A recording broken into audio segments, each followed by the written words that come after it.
Scarfmore Records. Fancy, do it. Ndapindira pachispot Fidel ndinokurota kuhope ndirerezi munguva ndombofunga kudai ndine handingafare uri kure neni ndombofunga dai wineni hapa ndichakutumira tsamba zvimwe inouya nasekuru mujinga megomo ndimirire unoniona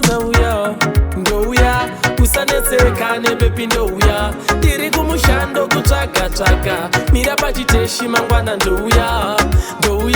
inini ndouya usanetseka nebepi ndouya ndiri kumushando kutsvaga mira pachiteshi mangwana ndouya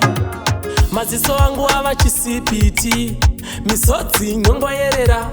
zindereri romudiwa ndakadyara kasinamo sekuru vakandinana msukuru kwaita basa handaikwanisa kuramba inu mumba tinoda kudya chindinamatira zvikofamba zvakanaka kuno ndakasvika ndakafamba zvakanaka basa ndakawana ndikushanda zvakanaka kushanda kudai ndikuronga ramangwana ndouya usanetseka nebepi ndouya ndiri kumushando kutsvaga mira pachiteshi mangwana ndouya inini ndouya usanetseka nebepi ndouya ndiri kumushando kutsvaga mira pachiteshi mangwana ndouya hope hadzibate ndiri ndega ndapota mudiwa usandirega kana ndashanda ndouya rindanzira ndouya ukwira gomo mudiwa upoterera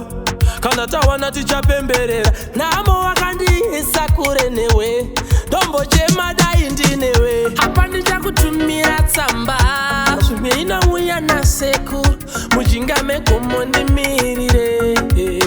unoniona ndouya usanetseka nebepi ndouya ndiri kumushando kutsvaga mira pachiteshi mangwana ndouya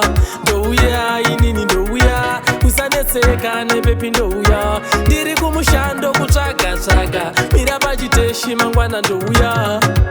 Fancy, do it. Scarfmore Records.